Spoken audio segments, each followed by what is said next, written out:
Let's see how this went down. Good old TVZ, right? In the top right, as the red Terran for Psystorm, it is GuMiHo. In the bottom left, as the blue Zerg, she is Newbie's Scarlett. Newbie being a pretty cool addition to the StarCraft scene. They've been around for a while, actually, sponsoring some of the Chinese guys, obviously Time being probably the most popular one. I say for a while, and I don't mean... When you say for a while in StarCraft 2, you're actually talking about like 5 years sometimes. Talking about a 10-year-old game at this point. But I guess I meant for Newbie, what, like a year, 2 years? Maybe 3, just because Time didn't really start to get into the limelight until last year, right? Not a whole ton. But Scarlett being a recent pickup, and that's within a year, pretty sure. I just really like them, not because of the players, which they do have great players on their team, but I think that they their logo is really cool. Their products are actually pretty nifty. And unfortunately, a lot of our other teams don't have necessarily the coolest logos. Also, a super well-supported team. Not one that just kind of comes out of nowhere, sponsors 2 people, and then doesn't do very much, but actually a team that supports other esports. There's a lot of backing to it, but we don't know a lot about the Chinese scene. The one thing we do know is that there's a surprising amount of money in it. And all legit money, too. I mean, I guess we, again, don't know a lot about it, so I imagine it has its own set of potential problems, as esports still does. Bad contracts, not paying out, etc., but actually, there is a lot of money in the scene. A lot of very interested investors and just really passionate people with money, which is great for us. And great for these players, right?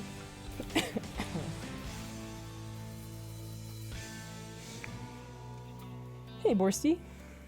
You're saying it's not triad money. I mean, that's the thing. Is like I would have no idea.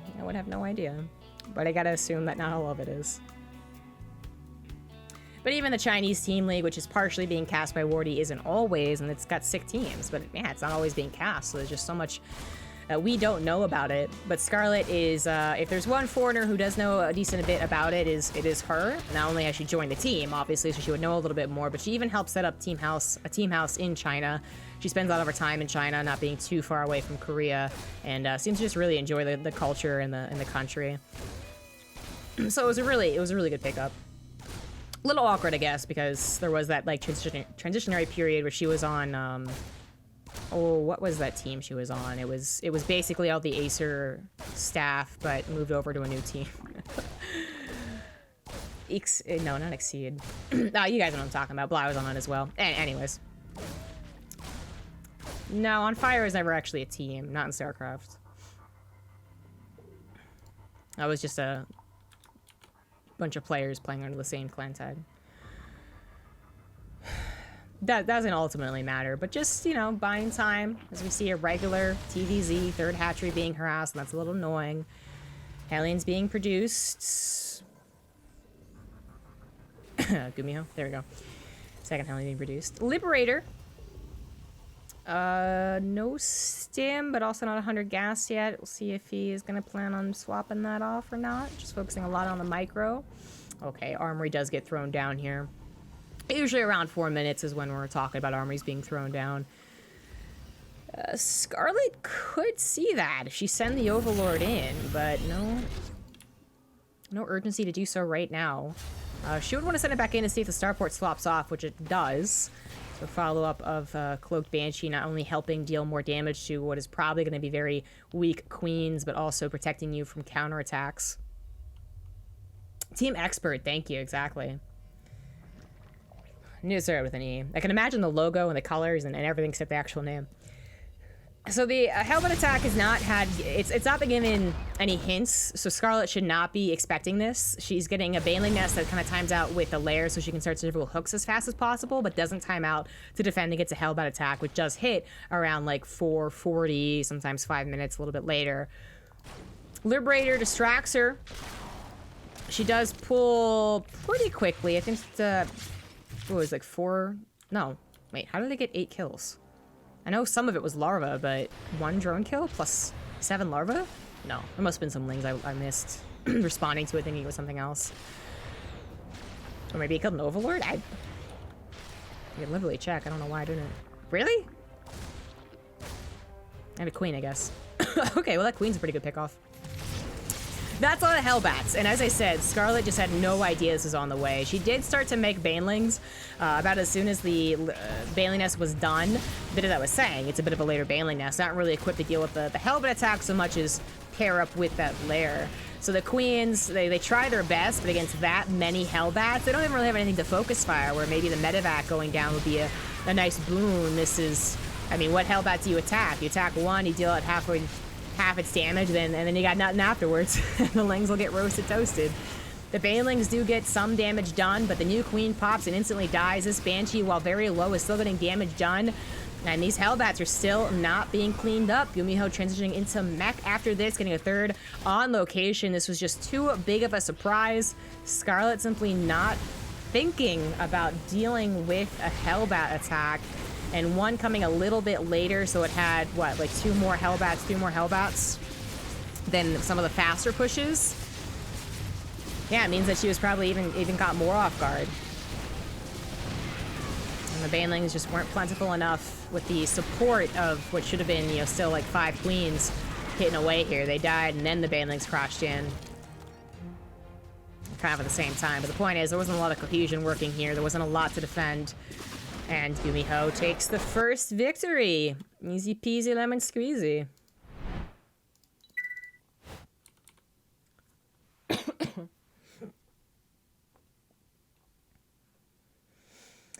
These replays come from the Alima League.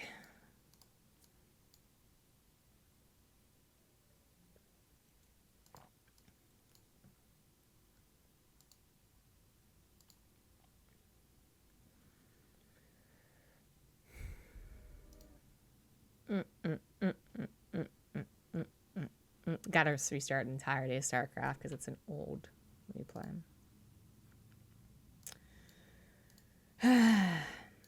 Don't know anything about programming. Don't know much about game design.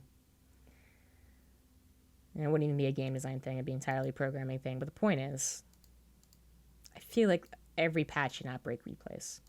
But whatever.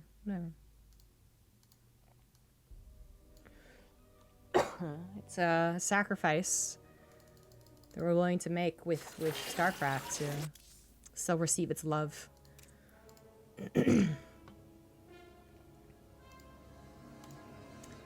Like you know, like a loved one who has who snores every night. You gotta deal with it. That's what this is. Someone's snoring all the time. At least they didn't break the overlay.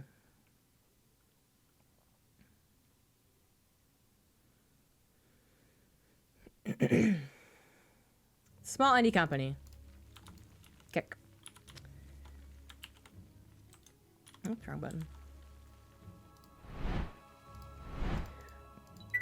Game number 2 on Cyber Forest. In the top left is the red Zerg. It is Scarlett. Bottom right as the blue Terran. It's GuMiHo. Such a swift victory, not much to talk about, just complete surprise.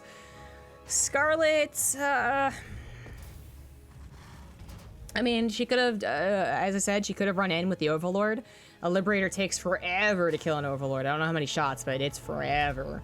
So even if GuMiHo were to panic and try and kill the Overlord with the Liberator he had popping out, strong chance that it scouts the Armory. It just takes so damn long, and he had no Marine to help out, no Viking. So that definitely could have been a thing.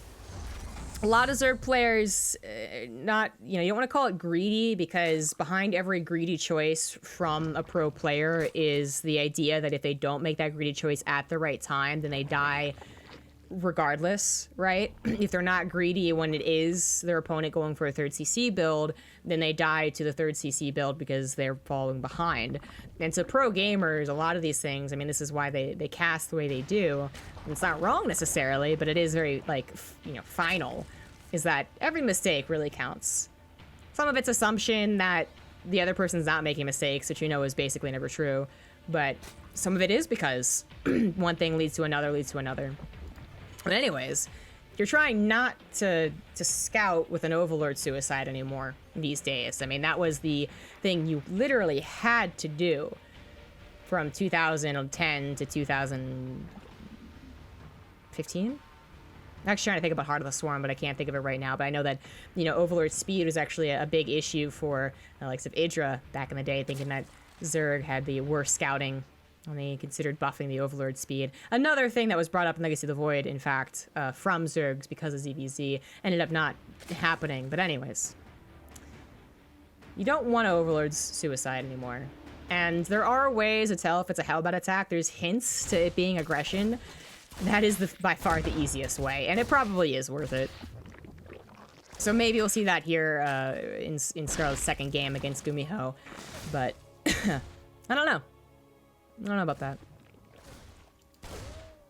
I don't want to say that she never fixes her mistakes from one game to another, because obviously that's not true. She wouldn't be the established pro that she is if she was so stubborn not to do that. But of the pros, I feel like there's definitely other pros that you will see an immediate response to a previous game. They will absolutely scout, and some even, like, you know, would go into Overlord speed because they messed up on that information.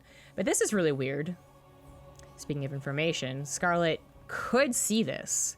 When speed finishes and the Lings go and find the Reaper, they could try and go across the map and get some scouting done on, like, thirds, or just see the Hellions popping out.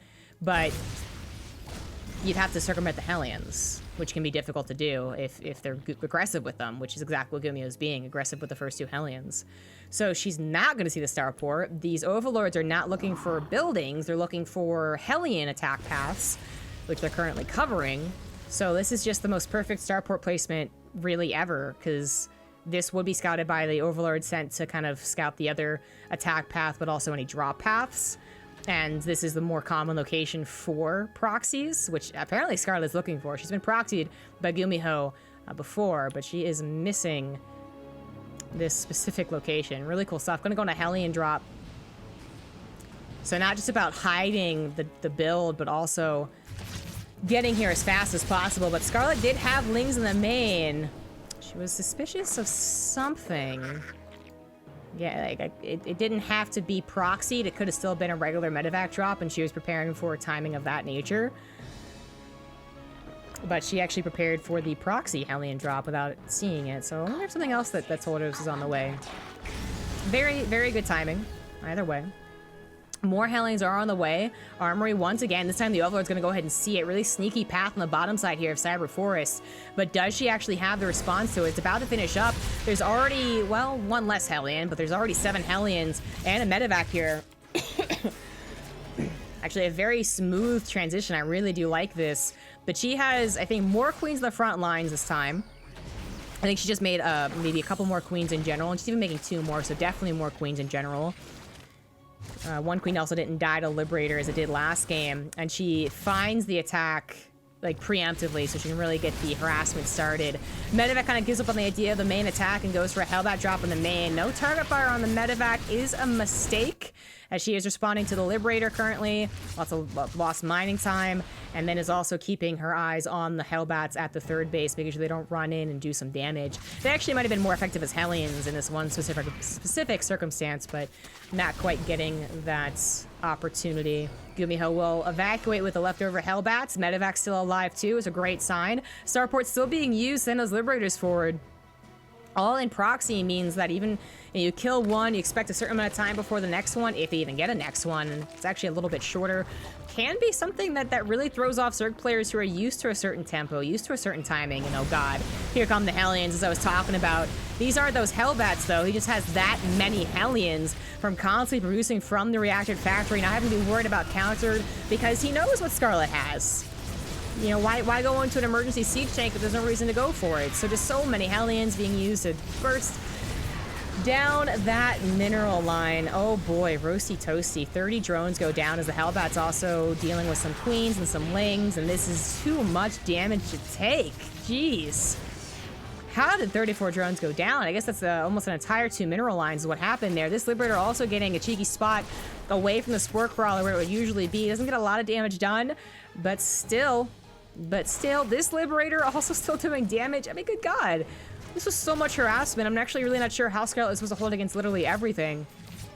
But I think it just required being a little more preemptive. She was already on top of the Hellbat attack, and that's how things started off nicely for her, as opposed to last game. But then she didn't expect the Liberators to continually being pumped out. She did get Spore Crawlers, sure, but I think only after the Liberator showed itself in the first place, or maybe it was the medevac or something. And GuMiHo was cautious enough to avoid their location, so she constantly had to move them. She constantly had to bring her queens this way and that. And simply put, Lings don't do well against Hellions if they're in a good enough number, even if they're trying to get this around. So there was a little bit of just forcing your way through, for sure, for GuMiHo. But he saw an opportunity and it absolutely worked. I guess the easiest answer to how he would have done that better would be to go for roaches. But Scarlett, not necessarily a roach player, obviously can do it. And she can be very good with roaches, and she will go into roaches, especially as she figures out that it is going to be mech. Not that you have to, but it is the safer option. Definitely wouldn't pin her as an early roach player or a defensive player either, right? We think Scarlett usually think of her aggression. So that's just really good stuff for GuMiHo, isn't it? Perhaps a good read on his opponent, perhaps getting a little bit lucky here and there, but also backed up by that really good macro. Still has so many Hellions to work with, even doing another Hellbat attack. This time, she does have Banelings, but wow, that was an amazing attack split. He literally got a shot off on 4 Banelings to kill them and then split. Wow. Super effective. So, yeah, I mean, even if they all died, GuMiHo can throw away Hellions to a certain extent in exchange for Banelings. I mean, kudos to Scarlett for being able to remake all those workers and get a 4th base, but she certainly has lost momentum in this game. And this is also a kind of a little bit to do, like the evenish supplies right now, I think are deceiving, as GuMiHo is now ramping up on all that production. His 3rd CC could have been on location, sure. It could have been a little bit faster, put on location, sure. His additional 2 factories to make 5 were maybe a little bit late. So yeah, I'll point all those things out. But now that it's in full swing, this is when Scarlett should really start to struggle. Her creep spread, as expected, still is rather good despite all the harassment, all the queens not putting down creep tumors. But it's not where Scarlett would used to be. And she is going to be now dealing with constant Cyclone Hellion harassment without having that aggressive stance. You know, the best case scenario for dealing with this type of composition is having that creep spread, but also being able to kind of pounce on them when they're at like this choke, for instance, or at this position or this position, you know, before they actually start hitting something crucial like bases or drones, or have too much room to exit as well. If they're just going to lock on and leave every time, that is definitely a net benefit for the Cyclone player. 4th base is already done for GuMiHo. Now he's even getting more factories, going into some Liberators as well, adding on some tanks. Definitely a good option to either transition entirely into tanks after a couple of rounds of Cyclone attacks. I do think that is where we see his strongest Terran, is when they are able to not just react accordingly to the composition of their opponent, but also get safety, but also get a little bit of tech swapping of their own. Zerg's been doing it for years. Finally time that Terran has a bit of an option there. They show a bunch of Cyclones. Zerg thinks, okay, I need to be aggressive, and then boom, suddenly 4 tanks are firing at them. We've seen a lot of games actually end because of that, where alternatively, the tanks aren't made, and the Terran player overestimates their ability to micro the Cyclones and dies. But GuMiHo, there's that jump up in supply that I was thinking was going to happen. This is usually the reverse. Usually it's the Zerg player who eventually gets their feet underneath them and really bursts in supply. But this time it's the Terran who was able to get such a strong economy, now has a really strong push on the way, never really lost any of these Cyclones, has only sacrificed really Hellions, and is even bringing a couple of tanks, literally a couple of tanks, to really anchor this position alongside the Liberators. Now Scarlett does have an opportunity to get a big surround here, but she would have to set it up I mean, really in advance and really be careful about timing this out. These rocks aren't broken, for instance, so she'd have to go all the way around. So she's probably gonna be coming in from 2 angles, which she does, and that's the best case scenario, but guess who's already split? Guess who had a 30 supply lead to begin with? That's GuMiHo. And while Scarlett tried her best to crisis management after losing 35 drones in that mid game, it just was, it was supposed to be a lost game for her. GG. GuMiHo takes the 2-0. GuMiHo not only a fantastic Terran player, a little bit of a tricky Terran player as well, but also...